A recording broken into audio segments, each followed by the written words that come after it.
La police enquête sur une plainte pour détournement de fonds déposée par une milliardaire des produits de santé et de beauté contre l'actrice thaïlandaise Arizara, du Tongborisu.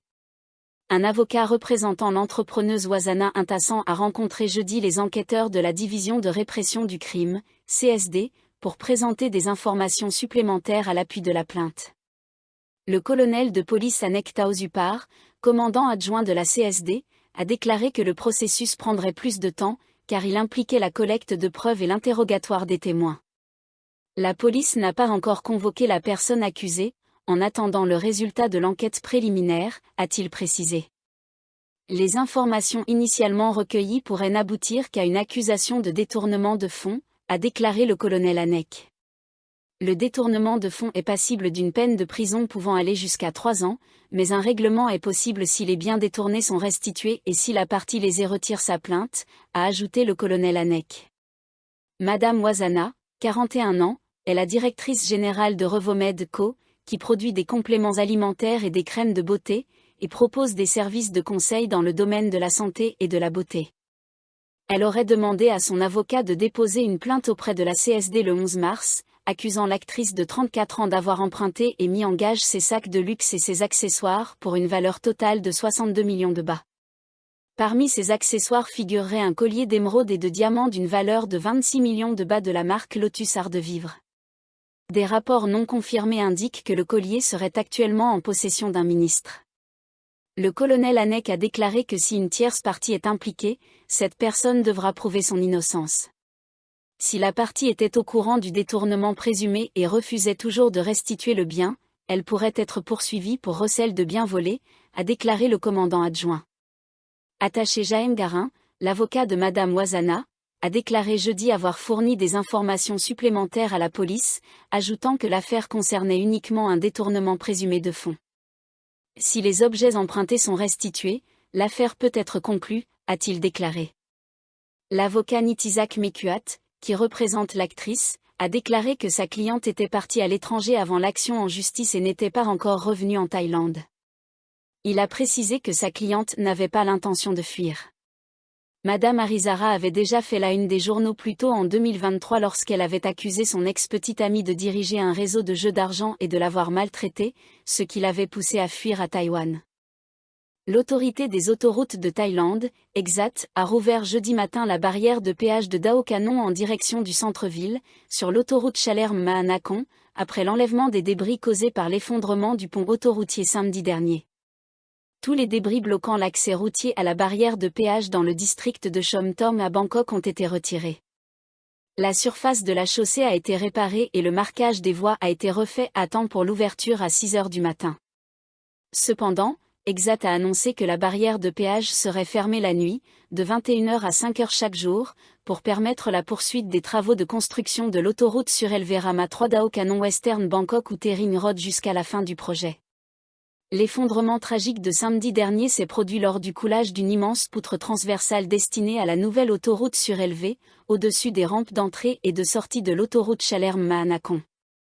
6 ouvriers ont été tués.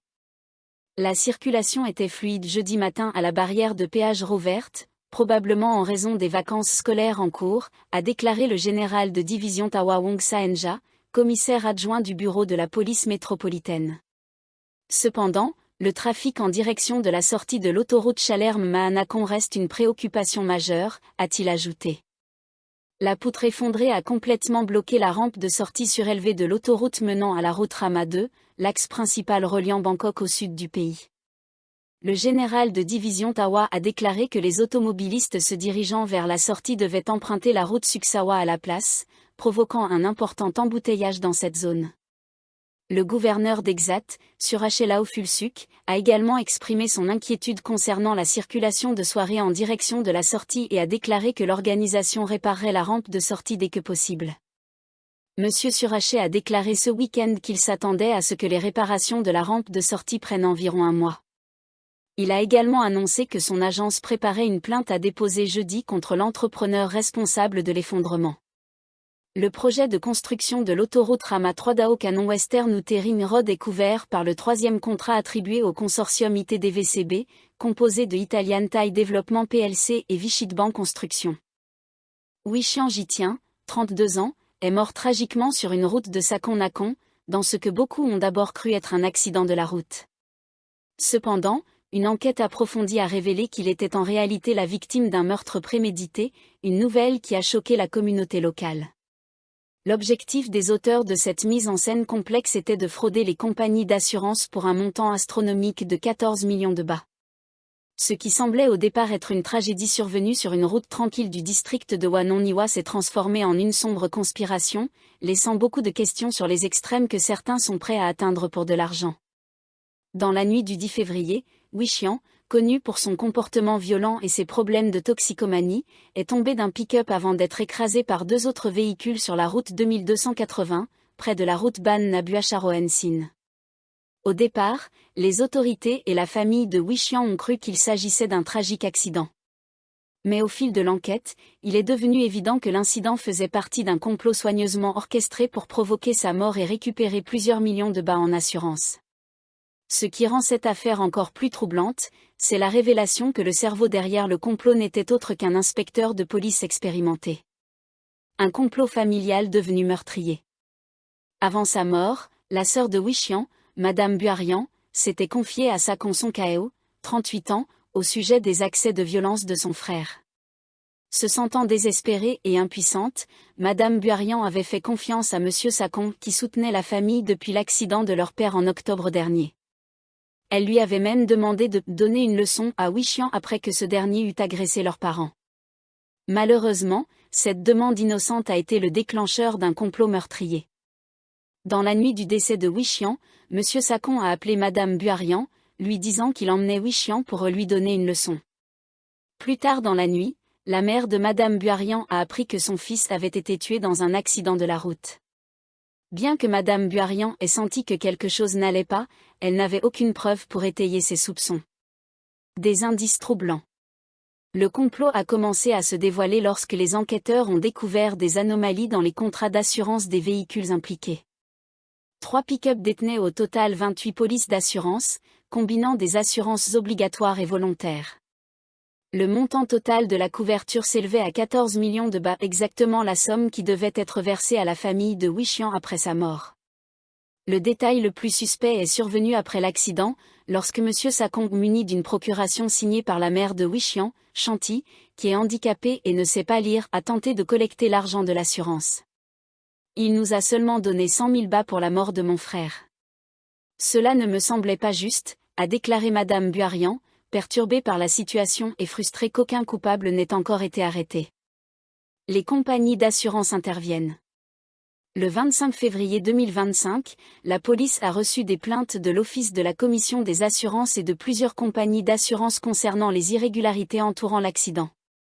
Le général de division Sonji Laomonkolnimi, commandant de la police provinciale de Sakon-Nakhon, a ordonné une enquête approfondie. Les autorités ont commencé à reconstituer le puzzle et ont découvert plusieurs éléments suspects, dont un rapport d'autopsie révélant des blessures sur le sourcil et le tibia de Wishian, des blessures incompatibles avec un accident de la route.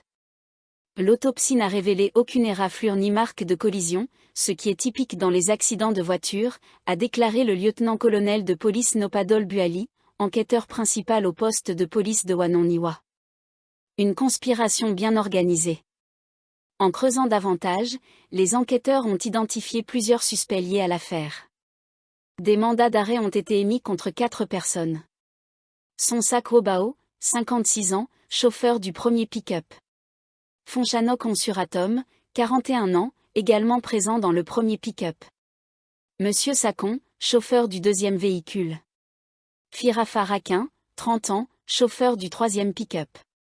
Le 8 mars, 3 suspects ont été arrêtés. Monsieur Fonchanok a fui avant de se rendre plus tard dans la soirée. Tous les suspects ont été accusés de meurtre avec préméditation, mais aucun n'a reconnu sa culpabilité. Monsieur Sakon a affirmé qu'il avait simplement invité Wishian à faire un tour et n'avait jamais eu l'intention que la situation dégénère. Il a nié connaître les autres chauffeurs. Cependant, les preuves ont rapidement révélé la vérité. Monsieur Sakon connaissait bien Monsieur Sonsak, car il faisait partie du conseil du sous-district de Pusakam. La révélation finale. Le tournant de l'enquête est survenu lorsque Monsieur Firafa a avoué le crime. Il a emmené la police sur les lieux et a révélé la vérité. Wishian n'était pas tombé du camion. Il avait été placé face contre terre sur la route pour être écrasé par les véhicules, a déclaré la police en relatant sa confession.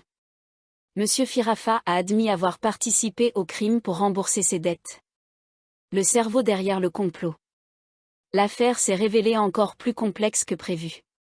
Selon Monsieur Firafa, un quatrième véhicule était présent sur les lieux, conduit par un inspecteur de police, qui s'était garé à distance pour observer la scène. Cet officier a été identifié comme le lieutenant-colonel de police Normana Fossery, 58 ans, un inspecteur expérimenté ayant travaillé sur des affaires d'accidents de la route. La police pense que le lieutenant-colonel Normana a planifié le complot au moins un mois avant l'incident. Une vidéo de surveillance montre le policier achetant plusieurs polices d'assurance dans la région dans le cadre du plan. Le 12 mars, le policier a été arrêté après s'être présenté à son poste de police. Il est resté tendu et a refusé de répondre aux questions des médias. Lui et les 4 autres suspects ont été inculpés de conspiration pour meurtre avec préméditation. Un scandale qui secoue la communauté. L'arrestation d'un officier de police pour un crime aussi abominable a ébranlé la communauté locale, soulevant de graves questions sur l'intégrité des forces de l'ordre. L'Office de la Commission des assurances a promis de prendre des mesures légales contre toutes les parties impliquées. L'enquête se poursuit alors que les autorités cherchent à déterminer si d'autres personnes ont été impliquées dans ce complot macabre.